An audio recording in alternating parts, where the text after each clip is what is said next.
Hi friends, it's Claudia. Welcome back to my channel. So in today's video, I will be walking you through the basics of GoodNotes 5, as well as how I personally journal on my iPad. But before we begin with the tutorial, I would love to answer 6 frequently asked questions I get asked quite a bit on my iPad videos. Number 1, what kind of tablet do you have? I have a Sky Blue 256GB iPad Air 4. Number 2, what generation is your Apple Pencil? This is the 2nd generation Apple Pencil. Number 3, where did you get your iPad accessories? I got my iPad cover and screen protector from Amazon. Number 4, what app are you using to journal? I am using GoodNotes 5. Number 5, where did you get your journaling template from? My journal template is from a YouTuber called Ayoung Paperlog. She links her template in the description box or in a pinned comment in one of her videos. Number 6, where did you get your iPad stickers from? The stickers are from various journaling YouTubers like Ayoung, Elena Studies, and Reina. Now, with that out of the way, let's go over the fundamentals of GoodNotes 5. Alright, so this is my iPad. This is a screenshot from the movie Whisper of the Heart. And this one is from A Silent Voice, 2 of my favorite anime movies. And here is the journaling template on GoodNotes 5. As I said before, you can download this template from Ayoung on YouTube. I have linked her channel in the description box below. So we're gonna go through what's on the top bar of this app.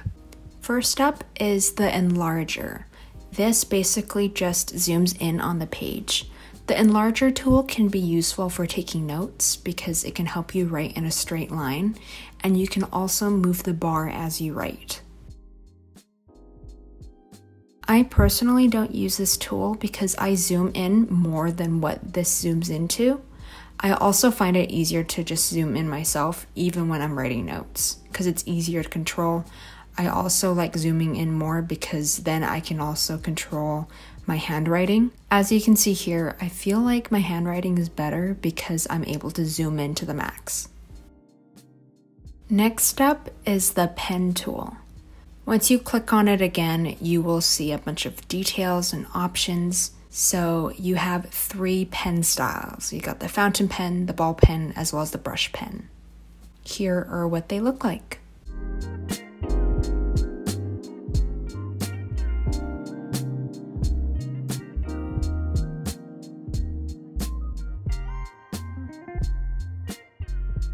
As you go down to settings, you can control the stylus and palm projection. So at writing posture, this is where you can choose exactly how you write.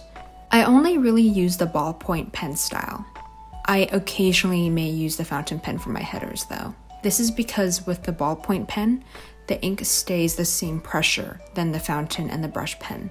I don't have pretty cursive handwriting and nor can I do calligraphy, so I just stick to the ballpoint pen style. Here is what all pens look like with cursive handwriting.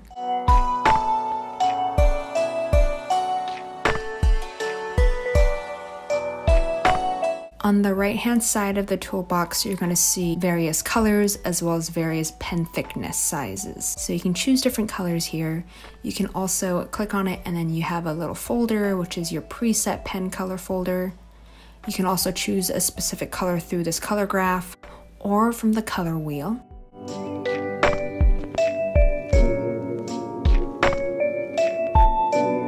If you have a color code, you can enter it.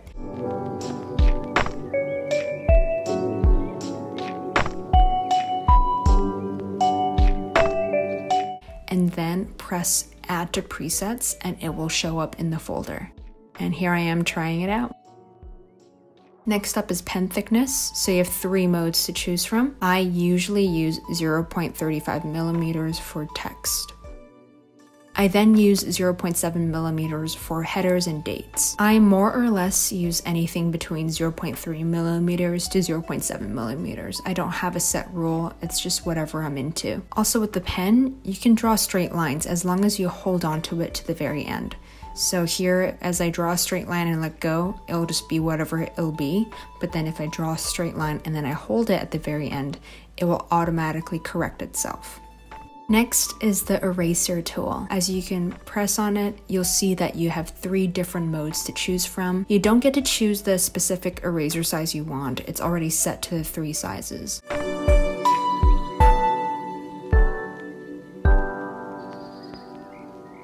When you double click on the eraser tool, it will show you more details. So this is what it looks like when I want to erase the entire stroke. You click on it once and then it's gone. Whereas if you have it off, you can just slowly chip away at what you want to erase. And here I am demonstrating how you can erase the highlighter only.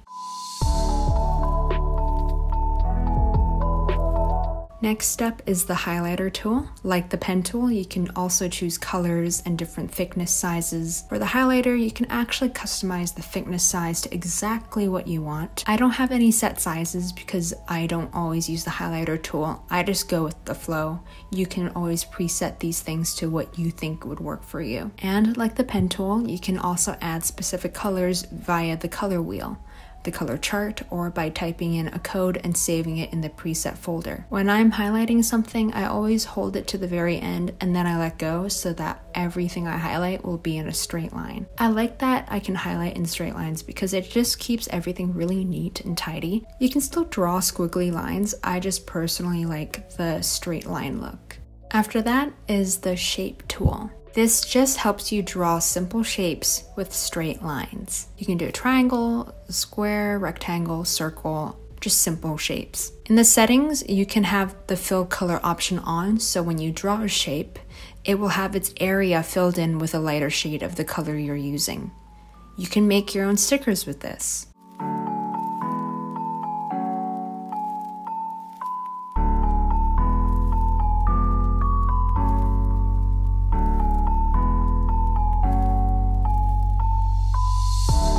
Next up is the lasso tool. The lasso tool helps you move things around, so you can move handwriting, images, and text boxes. I find this tool very useful because I do a lot of layering and collaging in my journaling. When you click on it again, you have a bunch of options like you can resize, change color, copy, and delete.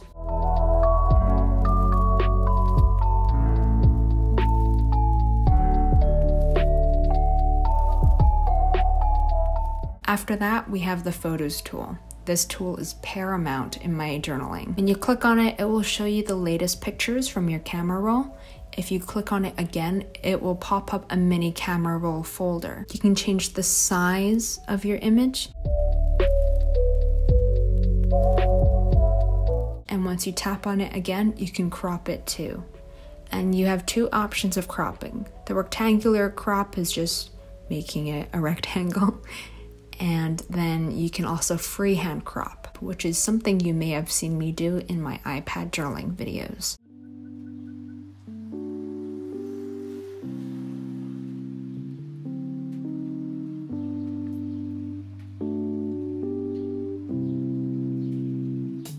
You can also change the proportion of the image. I don't use this one because I like to keep my images as they are. So here I am demonstrating with the lasso tool how I would layer my sticker and my image. So since my orange sticker was made before I posted this picture, I cannot change the layering order. So I'm gonna hold it and then I'm gonna copy it, paste it, and then delete the old sticker.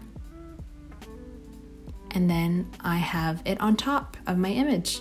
I then can size the sticker to how I see fit. This may seem kind of tedious, but GoodNotes has yet to make an option where you can put images to the front or to the back of other things. And here I am customizing the sticker to how I see fit.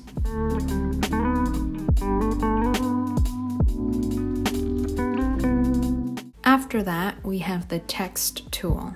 You can use this to type whatever you want to type. You can choose a certain font. I have it set to Futura. You can also change the text size, the alignment, as well as the color. And this is what it looks like.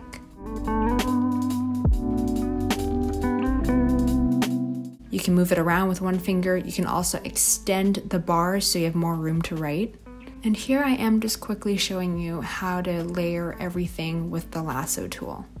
So I have the text box option on, and then I just drag it over, and that's basically it. If you want to clear the entire page, just go to the 3 dots on the right-hand corner and press clear page. Another little trick I want to show you is how you can switch between the pen and the eraser tool. You just write what you need to write, and if you want to erase it without pressing the eraser tool button, just double tap your pen and then it will shift to the eraser tool. And then double tap it again and you're back to the pen tool.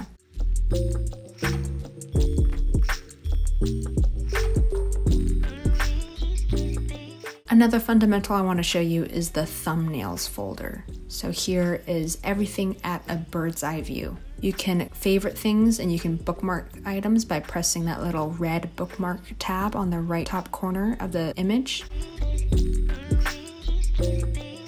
And then you go to favorites and there are your bookmarks. You can also bookmark your things by just pressing the bookmark tab on the left top corner. Lastly, I want to show you how you can export and share your GoodNotes documents. So you can choose to export this page. You can select the format in which you want it to be exported. I usually export stuff in PDF or image. You press export and it will give you a variety of places that you can export it to. On the right side, you can add a page before, after, or on the last page of your entire document. The button next to it can control whether you want to just view your document or whether or not you want to edit it. And last but not least, you have the 3 dots. As I said before, you have a variety of options to choose from. Something that's pretty cool is that you can change the scrolling direction. I have it set to horizontal, but you can have it vertical.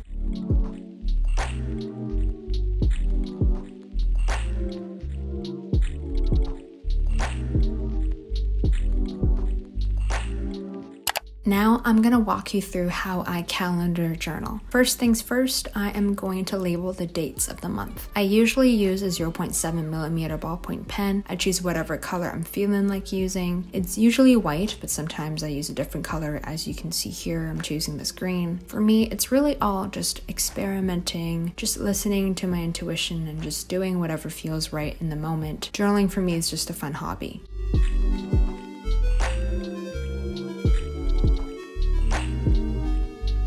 Here I am adding an extra day because obviously May has 31 days. I'm just slicing day 24 in half so we have some room for the 31st.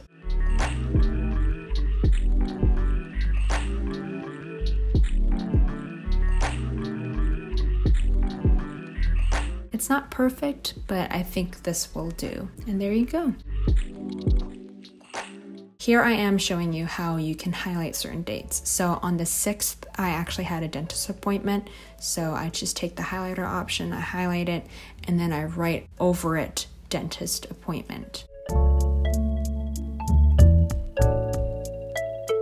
And I think it stands out pretty well. Now I'm going to show you how you can add some pictures. If I want to keep the whole image, I just size it to the parameters of the square. It can take a bit of trial and error, but I think when you do it enough, you'll get the hang of it.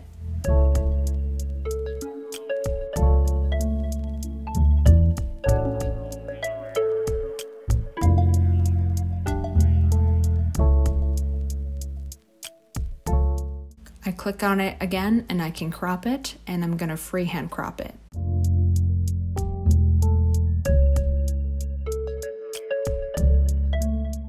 And there you go. Now I'm going to show you some more layering. So I'm going to take this image of me with the cherry blossoms and I'm going to make a little Polaroid picture out of it. So I'm just going to rectangular crop it, and then I'm going to drag out my journaling stickers. I have a whole folder of them set in my Keynotes app. I'm just going to hold it, drag it over and let go, and then I can freehand crop what I want out of the stickers.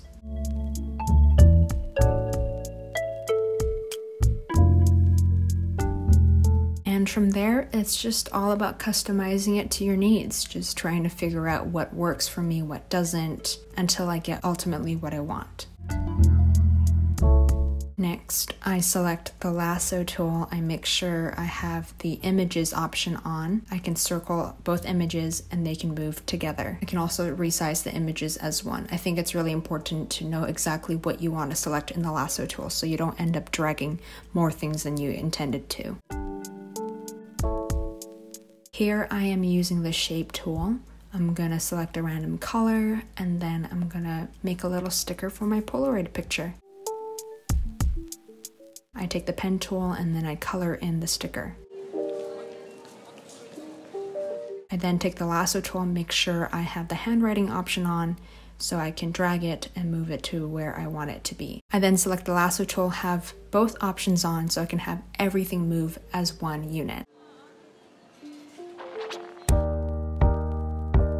And that's basically it. After that, I really just play around and add random stickers to where I want to put them, and that's basically how I journal. It's just a bunch of stickers. I write a little, I add some pictures. That's the fun part about journaling. It's not meant to be 100% perfect. I don't know what I'm doing. I'm very in the moment, just experimenting and figuring it all out. Sometimes I can even journal for 2 hours. It's just a nice meditative, calming activity for me. It keeps me in the moment, and it's also really fun to document your life, and it's really nice to look back on previous months and see what you were up to.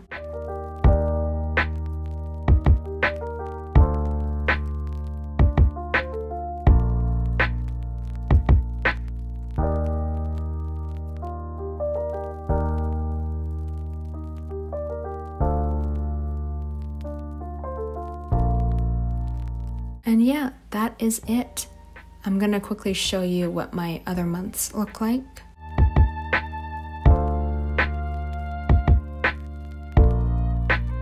Let me know if you want to see more digital journaling videos. I'm happy to make them.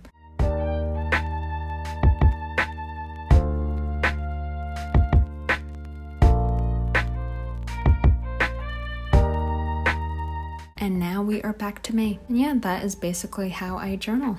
And that's it. That was the fundamentals of GoodNotes 5 and how I personally journal on my iPad. Let me know in the comments below what else you'd like to see from me. I am very happy to hear suggestions. Thank you so much for watching. Don't forget to like and subscribe because it really does help the channel out. And I will see you in the next one.